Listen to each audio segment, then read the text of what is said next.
Welcome to the Big Biz Show. Taking care of business. You want fast-talking, hard-hitting discussions on business and finance? Maybe with a barroom slant and some really salty peanuts? We're not counting calories. We're counting cash. Before we get to the man with the financial plan, meet the money team. Costa, Mary, and Greg. Now Captain Finance himself, Sully. From the Loft 100 studios, wherever you're watching or listening, thank you for being along for this crazy ride. All these crazy kids. Everyone's breaking out at the same time. Big bag of the big Costa, Barry Godwin, Greg Todoroff, great time. and of course Sully. Can I ask you this? When you see yourself on camera, Oh boy. if you look at your face, you're doing okay. But I tend to look immediately right here, or the back of my neck. Same with me. The back of my neck looks like a six-pack of hot dogs in that thing there. That was.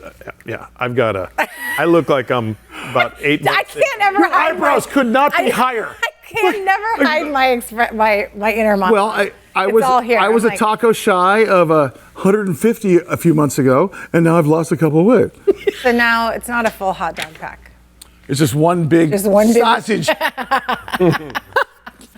So when you look at yourself, do you tend? I hate myself. Is that your I face? hate myself. How often do you Is that your look at face, or did your yourself, neck Mike? blow a bubble? Say it. Greg, have you ever thought about what you eat, or does it matter? Like you? Oh my You God. got it all the time. Have you seen your Yeah, feet? Have you seen your feet your entire life? Yes, he has. It's a recent, Yep. 'cause it's a recent Yep. thing for me. Like, hey, Yeah. now I know I'm so popular.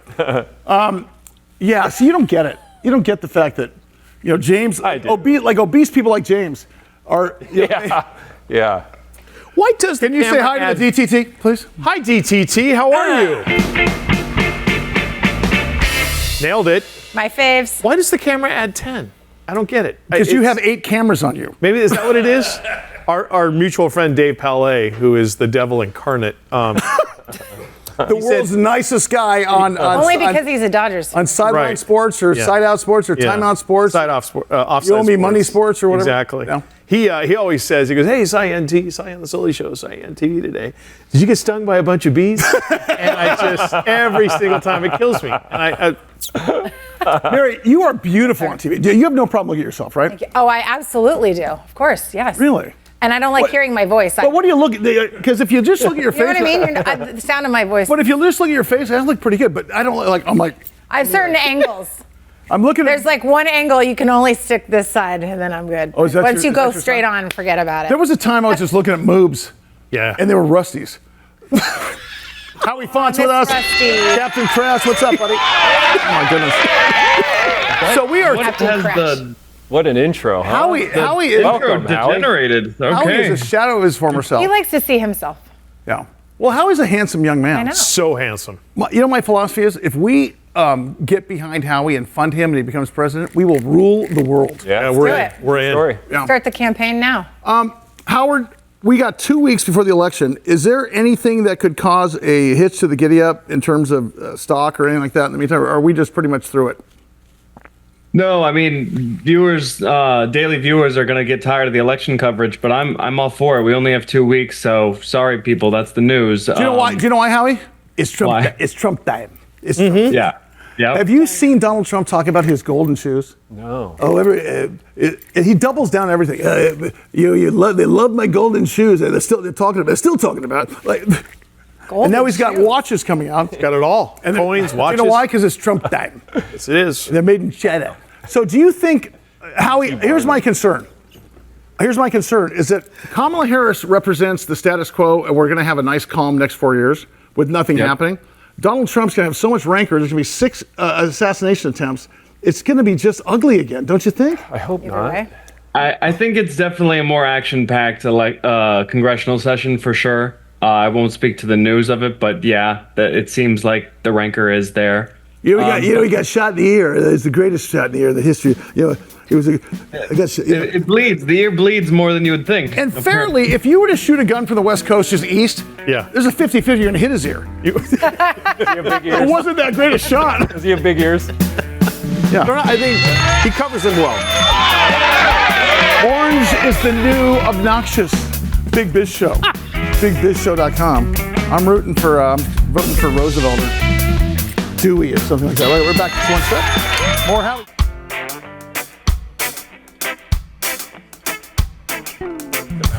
Call it.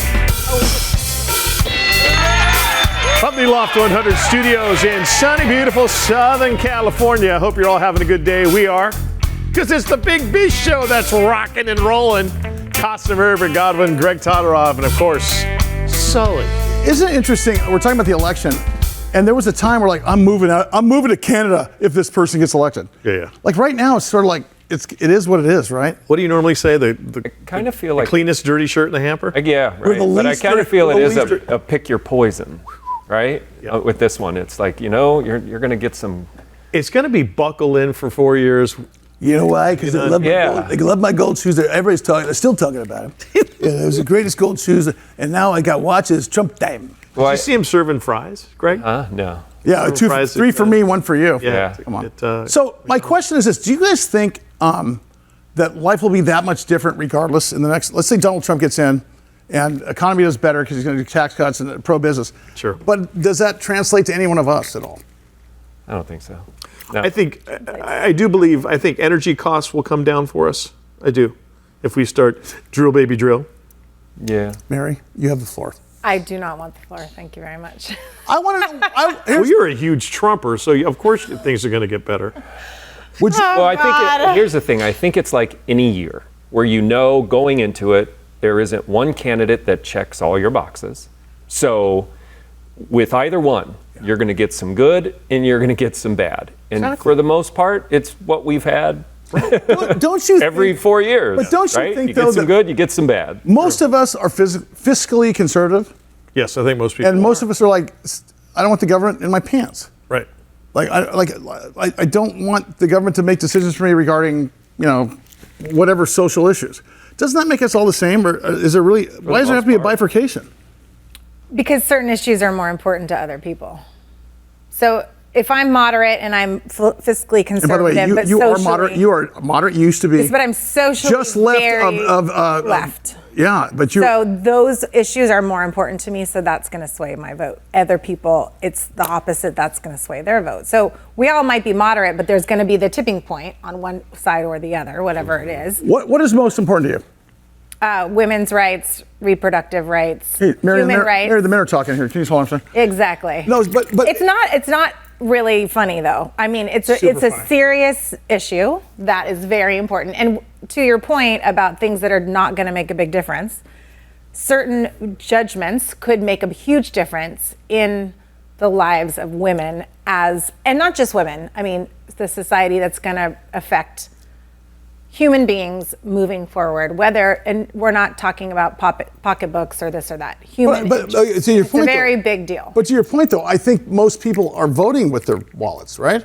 I mean, most people, no. You don't think most people are caring about mortgage, put my kids through school, and retirement, right? I mean, those are the three issues. It's amazing how actually low abortion is on the scale when you throw you take a cross section of people and you ask them what is most important, and economy, safety for the country, that type of thing, inflation. Safety for the country. Costs. I mean, yeah, we don't need to. Hey, Trace, Sojourn Hodgers, what's important to you other than the open bar? No. Like, what are you listening to? Are you guys listening to the economic outcomes? Are you listening to the international impact? You're listening to the social, or do you think it's just it's going to be the same as I'm listening to it all, frankly. I'm listening to it all, but I'm paying close attention to more attention now to local politics, more than ever, because that stuff is going to affect me directly, or people that I know directly. JMO, do you think the rancor and the criticism has staved off compared to what it was like 4 or 5 years ago? Yeah, it's pretty ridiculous. Yeah, right exactly. now. Yeah. Howie Font is here. Crash is here, and by the way, let's hear what he has to say about it. I know what he has to say. You do? Yeah, he's president of the United States Young Republicans Association. Howie Font, ladies and gentlemen. But, so, what do you think there's going to be a change? Let's just say for this show, in market dynamics, for example, regarding one party to the other. I mean, I know there's all those Super Bowl indicators and all that other crap, but what do you think is really going to happen? Yeah, I mean, I think that we are sliding down a permanent debt crisis. It's the most important issue for me. I think Mary's absolutely right that women's issues in general, not just the big one, have kind of been thrown to the wayside, and they shouldn't be there. The majority of people in the country, and they're an important voting demographic. human beings besides all that.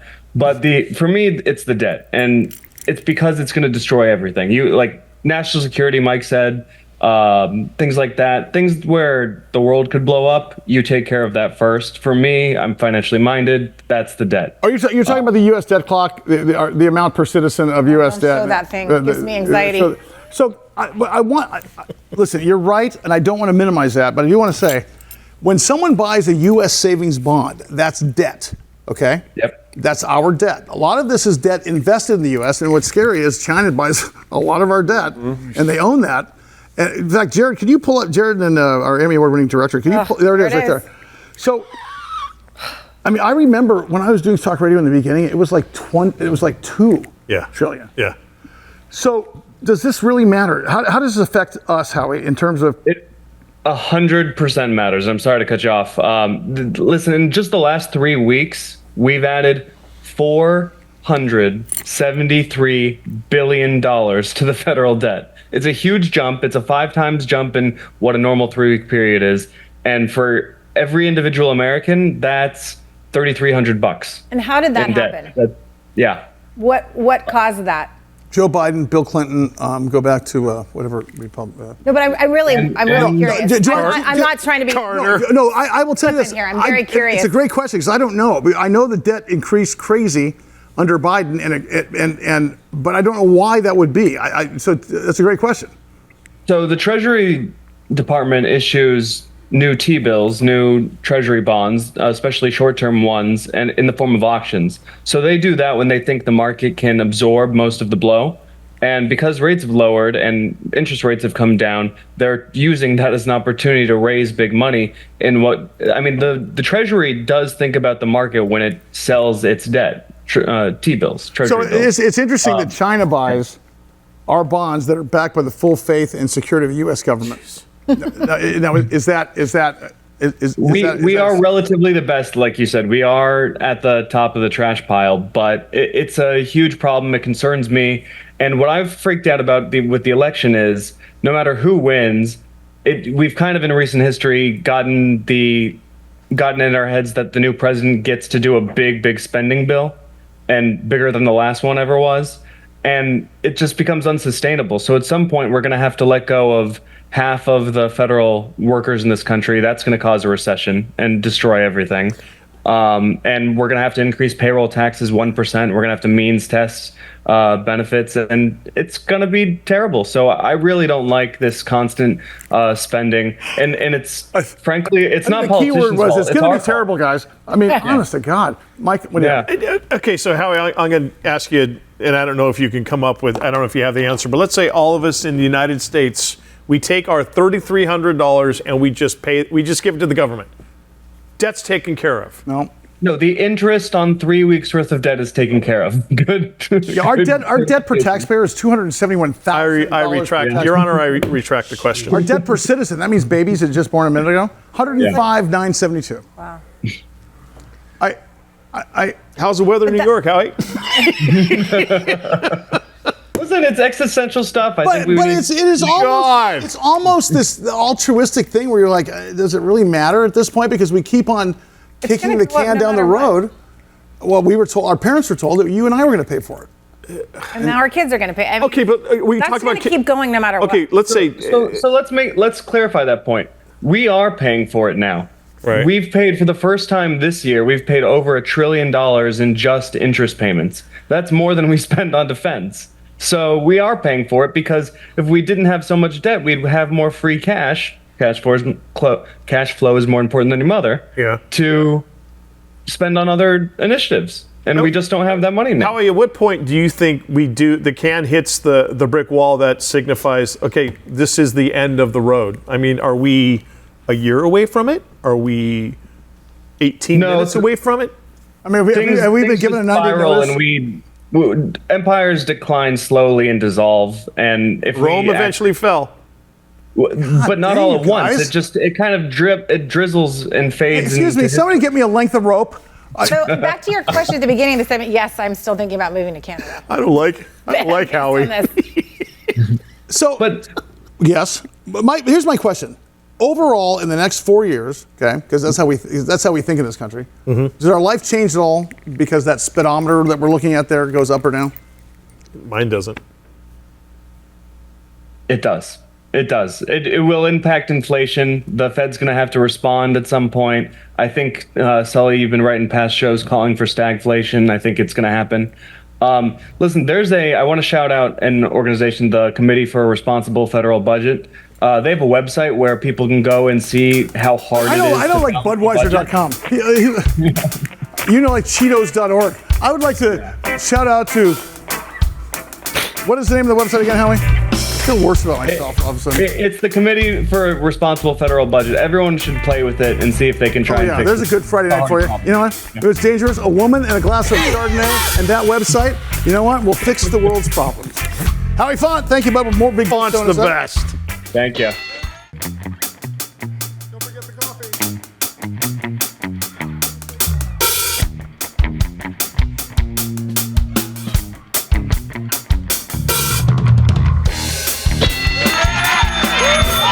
In over 175 countries and all the ships at sea, as always, to you brave men and women of the United States Armed Forces listening on American Forces Network. Thank you for what you've done for us. Costa, Mary Godwin, Greg Todorov, Mr. Swatch himself, Sully. It's a Breitling. It's a Breitling. A Breitling? Yeah. Oh, okay. Damn. Watch it. Nice. Very nice. You like the watch, Dan? I think you can cook an egg on it. Well, it also doubles as a seat at a golf tournament. Well, if you're ever driving down the street. I'm a doctor. My name's Hugh Jass. Can I say this? Our new motto is, our motto used to be stop helping. Because don't, Mary, right? Just stop helping. Just let us do everything. I think our new motto should be settle for less. Right, Mike? Yeah. My wife did. So you might as well. Yeah, sure. Certainly. God, you're so quick Let's on celebrate. How many? Self-deprecation. How old is the little one, Mike? He's 253 months old. Yeah. Mediocrity is the new. Is that 21 We years old? celebrate mediocrity around. We do. How many months old are Gen X, Gen Y, Gen Z, and Months? Now you're asking me to do math. Well, years, I can tell you. Dan Negroni, of course, speaker, CEO, coach, consultant, chief launch officer, and author of the heaviest book on the planet, Seeking Relevance. When Danny and I met each other, Dan was an attorney. He was also a mentor of mine, and a huge pain in the ass because he made me be accountable to myself. At the same time, you're the first guy I ever heard say, X amount of percent of our workforce is going to be millennial in the next 5 years, and you better giddy up and realize and deal with how to use them. That number has Their here. oldest is 45. Yeah, right. I mean, hello for millennials. Yeah. Wait, seriously? Yeah, 1980. That's Oh you. my Going to God. be 45. It's not me. I wish, but it's not. You were Definitely born in not me. 1940. Sorry. So my question is this. I think the most interesting thing about this is that, yes, the people that are looking at their Faded Hope and Change poster in the bedroom are one thing, but what about the corporations that have to really deal differently with that generation that they had I'm before? going to That's use a a big deal. technical term here. They're screwed. Yeah. I think they Because you can't slap them around like you used to in the 50s, right? Exactly. Dan. I think, there's a big challenge with, we did not prepare them for the road. We made the road kind of soft and easy for them, particularly this Gen Z generation, those that are 29-ish. That's you, Mary. You're Gen Z. 29 to about 19. Gen Z, it's tough in the workplace. And our parenting was soft. Have you noticed? Really soft. Because we have kids the same age. Have you noticed? My kids were, the minute that they, because they don't get perspective unless you sign the front of a paycheck. I've always said, when they started having taxes taken out of their wages, that was a tipping point. Like that, they turned conservative or at least independent at that point. Have you noticed that with your children when suddenly? Oh, for sure. Yeah, where you're not paying for it and they're paying, for sure. There's a very big difference. Yeah. So there's a very big difference. So you've talked about soft parenting. Yeah. Is it? Have we met the enemy? It's us. Like, remember this. Hey, it's okay. Girls. 1000%. I just heard two examples when I sat down in this very seat. Yeah. Yeah. So I had a BB gun and a big wheel. And it's like, unless there's a hissing chest wound, nobody's going to come see me. Totally. But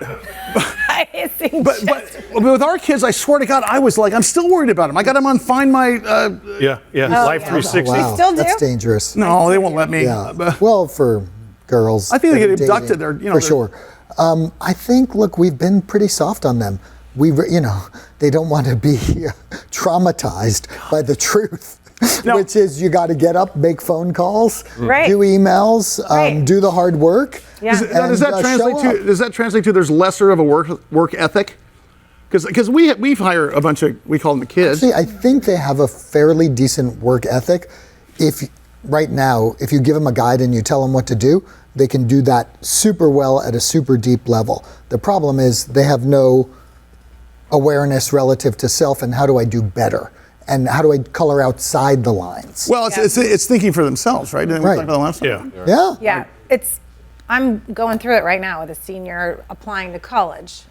Are they mouthy and they got a little lippy? Mouthy, lippy, Wonder where just like they're me. They're mini-me's. Wonder where they got that from, Mary. Right. Well, I don't think they're mouthy and lippy. Here's what they are: is scared. They're sleepy and They're scared. We haven't really taught them what they need to do to stand up for themselves and how to articulate it, how to make phone calls. We haven't forced the issue. But is it too late to stuff the genie back in the bottle? I mean, how do you do that when? I mean, like with your 5,500. 253-month-old? Yeah, how do you Well, do no, I want to punch myself in the face on a daily basis. Same. Just because, and you can't, because I'm like, you said it perfectly. You wanted to make the road soft. Put your helmet on. Here, put these bumpers on. So if you fall over, Don't play in the street. Do you know who does when a do car's that? coming You know who does towards do you? that? My best friend in the whole world, Greg Todoroff, who has Bam Bam as a young man, who's going to be a linebacker, a pro surfer. Well, he's learning from But you Marmon. don't. But you don't. Well, you know what? You're kind of right, Mike. Do you soft Yeah. it though? Well, I see. No, not at all. Not Oh, he one hooks bit. them up No, because balcony. I'm a Gen Xer that had two older brothers, so got the that's my bruises. style that I've adopted. And Greg more or has a less, special sippy cup. But at the same Is what, time, tough love? is tough, and I mean, I'm tough too. and I'm not strict. I love to give them freedom. I love for them to go out and do their thing and explore and develop as the way I think they should. Right. But every once in a while, you have to reel them back in. Yeah. But I will say what I've witnessed. Being a parent of a 8-year-old and a 10-year-old, what I've witnessed, there's a style out there that I just do not subscribe to, and it's just a matter of time before it's going to backfire. It didn't help that I bought them both. Right? It didn't help that I bought them both a drum kit. Hey, Uncle Dan, Uncle my Sully's question here. is, what does the ambition scale Yeah. look like for great these question. generations? I mean, you're a professor. You're standing in front I'm a of them. professor. I mean, tonight I'll have 40 of them. They are ambitious. They want to achieve things, but they are not as goal oriented as what the study shows. Is they're not as goal oriented as our generation was, and they're much more. Let's see kind of how it goes and how it feels, which is not horrible if you can coach that and really tell them what they may not want to hear, and that's the biggest issue. If you were to say in 1970 that a young person would just do what they require, not what they want, it would be you slacker. But that's different now because I think we bet the enemy, and it is us. We're sort of part of the problem. And my concern is, how do corporations sort of get them through that tunnel of extended adolescence? Yeah, so basically, give me the list, I'll do what it says and not a thing more.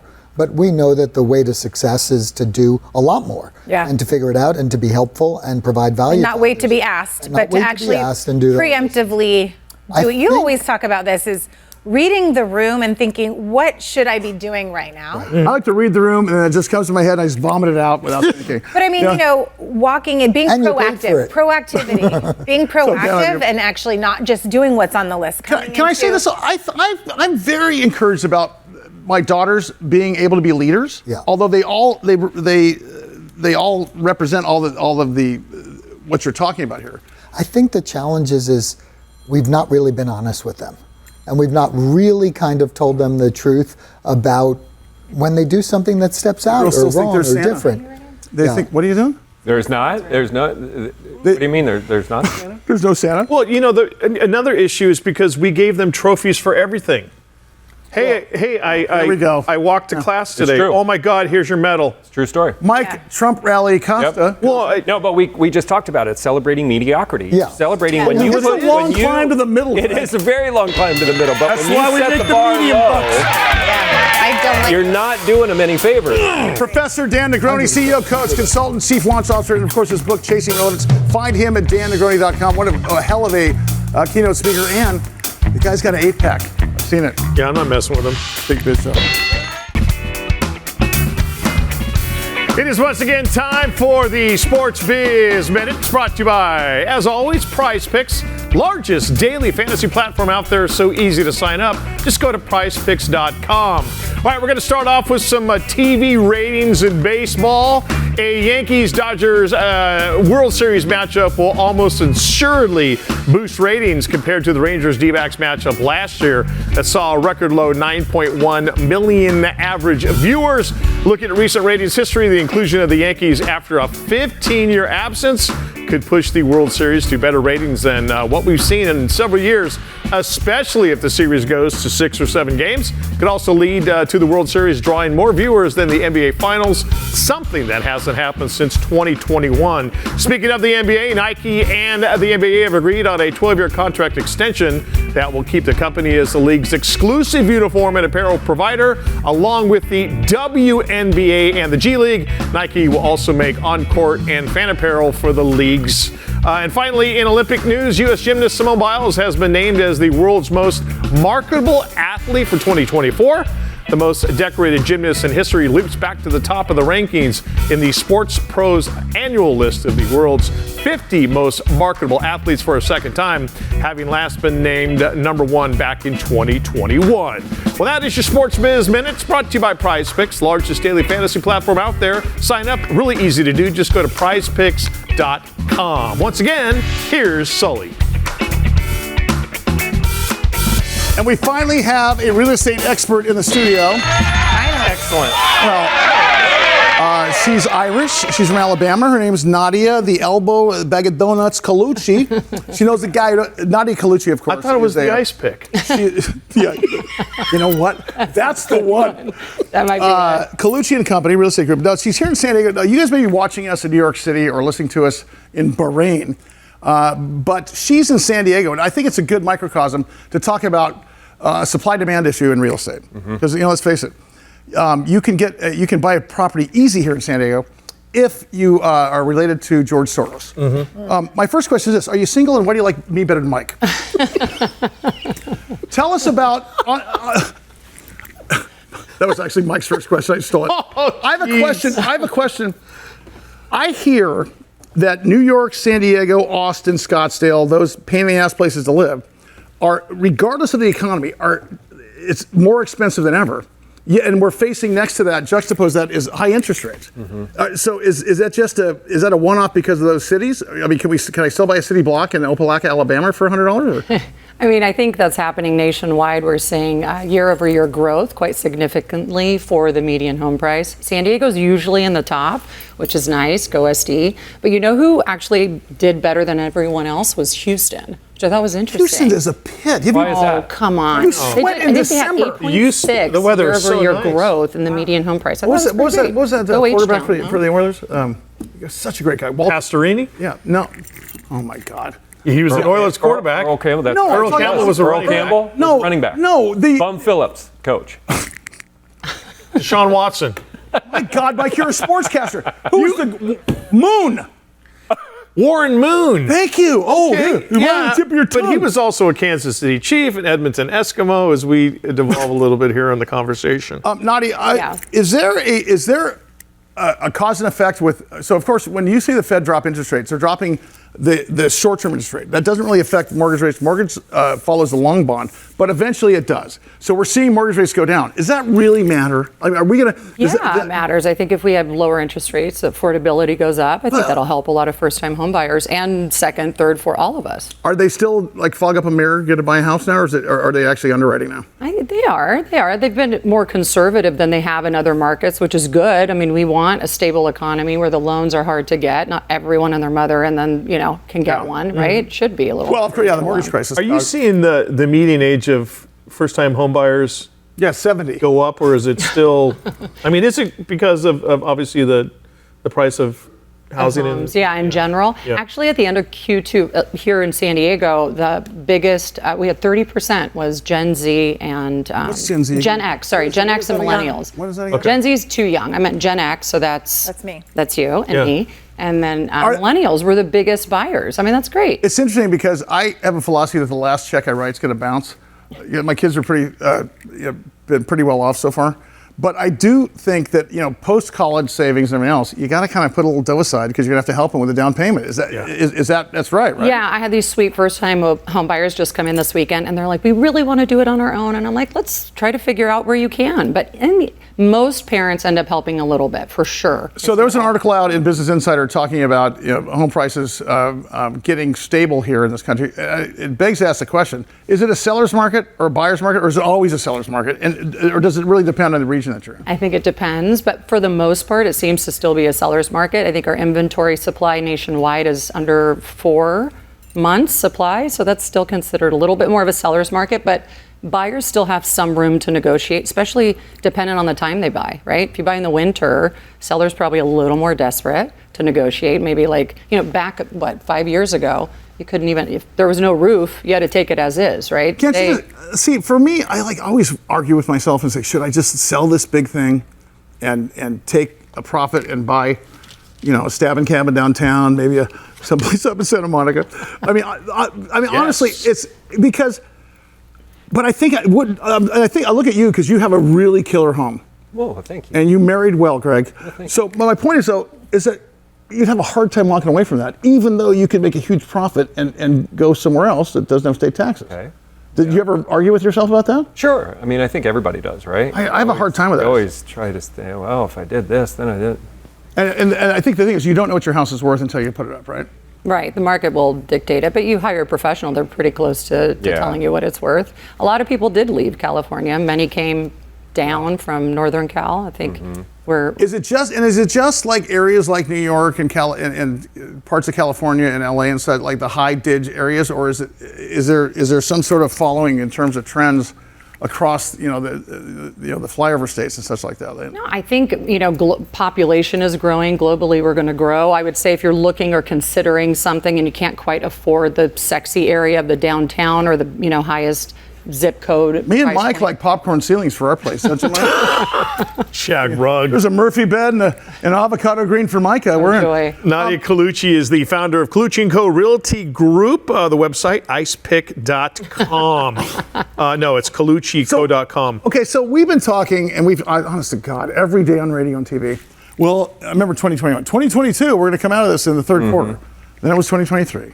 And we turned off the economy like a light switch, and it's coming back on like a sunrise. Is 2025 the magic thing, you think? I mean, is there any open air indicators that tell you it's going to be a better market for 2025? Better for who? For real estate. I mean, real estate's been great in 24 and in 23, 22, 20. I mean, better buyer market. Really? Better buyer market, different question. Yeah, I mean, it depends who you are. We were talking about it earlier. The market's good depending if you're selling or buying. So I do, we anticipate to see interest rates come down. So if we see that, that's going to be good for a lot of buyers. Asking for a friend, is there a part of the country that you're like, get down there, buy the dirt now, because that's going to be the next? I'm thinking Vegas. Atlanta. On that Lake Henderson thing. Atlanta actually had a big fall year over year last year. It didn't do as hot as.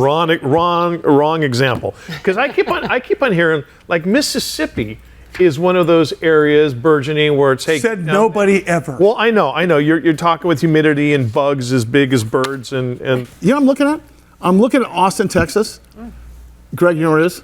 Kelly Slater Surf Ranch, Austin. Oh. Retired there, right on the beach. Right there on they got. If I was buying right now, what I'd look for is a property that has potential for growth. So not so much buying a property, but one where you can grow wealth. So one that you can add another unit to, maybe an ADU, a JADU in the future. Ask about ADUs and Airbnbs and how that's affecting the market. Yeah, I mean, it's great if you have a lot size that you can do that with. So I kind of coach my buyers, like, let's look at something that has potential for growth, not just the one house. So a JADU is attached to the home, and then an ADU is a separate detached home on the property. So much like your kids that won't leave school, a JADU is there you go, Mikey. There's your answer. Give me a Nadia, will you come back with us? That was fantastic. Nadia Colucci is Colucci & Company, Realty Group. Nadia, the Ice Pick. She has a small tattoo of a. That's the one I get. That's my moniker. Right. Don't cross her. We got more Big Biz coming up. BigBizShow.com. That is true. Oh my eye. That is true. Yeah.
Another great day in the Loft 100 studios, the Big Biz Show.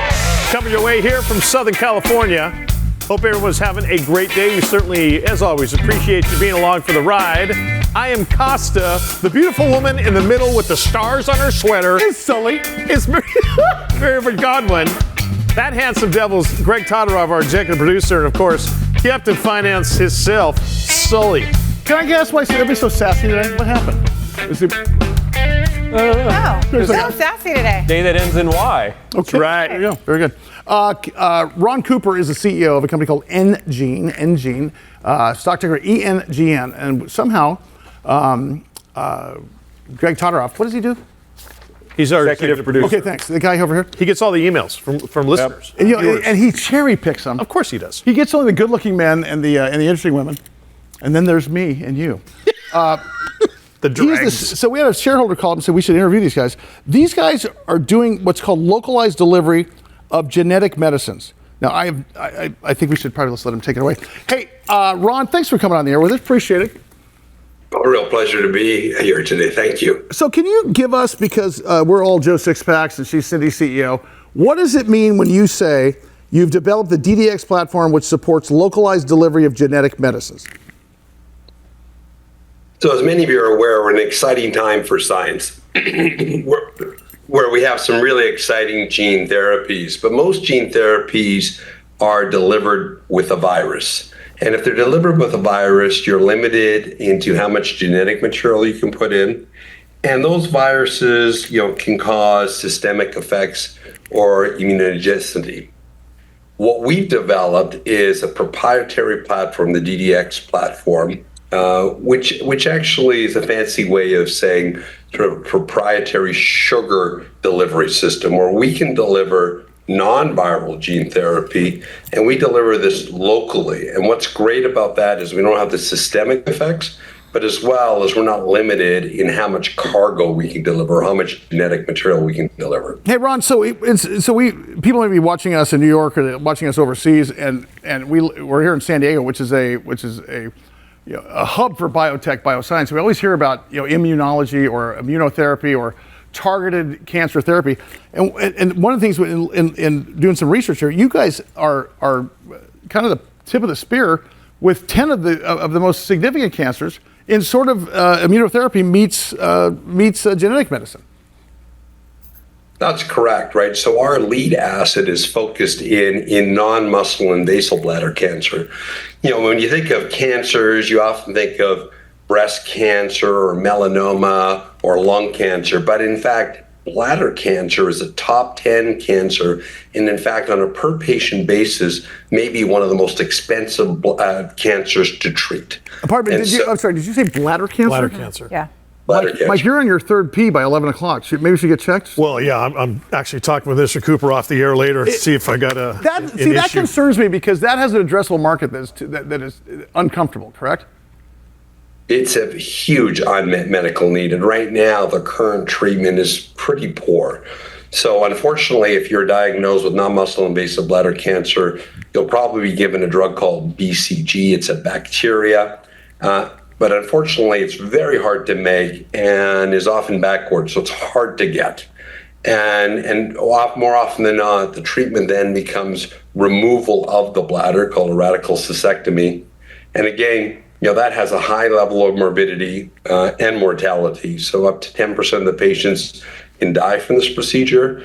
And from a morbidity perspective, you'll end up having to go through an ostomy bag, so not nice, and you lose sexual function as well. So the current treatment, not very good. Ron Cooper, the CEO of enGene, their ticker symbol is ENGN. Ron, is bladder cancer one of those where something is wrong with you, and then you finally go to a doctor and find out about it, but is it normally too late? Or is it, how, as far as detection is concerned and then treatment, do a lot of people catch it sooner than later? Well, there's really two major forms of bladder cancer, non-muscle invasive and muscle invasive. Once you get to muscle invasive, that's a real problem, right? And that's where you start thinking about metastatic diseases and the like. Mm-hmm. Non-muscle invasive is sort of the early form. And when you're diagnosed, that has about over 10 years, about a 20% chance of progressing. So if diagnosed early, patients can actually live fairly normal lives, and with some new medicines, maybe extend that period. So diagnosis is relatively easy. Usually starts with either pain or, there's blood in the urine or the like. Hey, Ron, is this criteria specific to men or women, or is it just is it a one-size-fits-all sort of disease? It's a bit of a one-size-fits-all, but probably the biggest factor in it is whether you're a smoker or not. Smokers tend to have bladder cancer. The other thing, I want to talk about your FDA, the arc of the FDA story. Talk about that, because you've got more than one therapy here. Let's talk about where you are now in terms of that story, because everything comes down to phase 2, phase 3, right? Well, that's right. And so what I'm excited about here at enGene, detalimogene, is in a pivotal program. So the LEGEND study is currently enrolling across the U.S. and around the world. And that first cohort of patients, that is a pivotal cohort. So once we enroll 100 patients, we'll submit this to the FDA and seek approval. And this could be a real important advance for patients with non-muscle invasive bladder cancer, because detalimogene at this stage shows pretty good efficacy, really well tolerated, but it could probably be the most convenient therapy for these patients. Hey, Ron, is there any other potential maladies that drug can treat at this? Yeah, is there any hint of that being a crossover into some other cancers? Yeah, absolutely. So what's great about our platform is that we are delivering genetic material through the mucosa. So any sort of part of the body where there is mucosal tissue, our technology could potentially work, and that's where our research team is doing a great job, trying to identify new compounds and new places to take detalimogene. So before I let you out of here, where are you guys at now? And if you could wave a magic wand, what does the next 12, 18 months look like for you guys? Well, it's a pretty exciting time for the company. As I said, detalimogene is in a pivotal study. That study, once we hit 100 patients, then we will file it with the FDA. We're expecting to have a filing sometime in mid-2026, and hopefully soon after that, patients suffering from non-muscle invasive bladder cancer will have another option. Well, we're going to keep an eye on you. Ron Cooper's his name, CEO of enGene, stock ticker ENGN, and Mike asking for a friend. What are the symptoms? Well, I used to be, Ron, you mentioned smokers. I was a smokeless tobacco user for a really long time, and those people also have a very high incident of bladder cancer as well. So, Oh, I thought That's not. Did you just come up with something? No, my goodness. no. I'm just concerned about my friend Mikey. thank you, Ron. Thank you so much. Thanks, buddy. See you in a bit. Ron Cooper. Smokeless tobacco is like having a hamburgerless McDonald's. Did you have a big Do you have a chaw? in your- Chaw or dip. Really? Either or carried a little? and a cup. Yeah, the whole 9 yards. God. Very attractive. Yeah. Do your jeans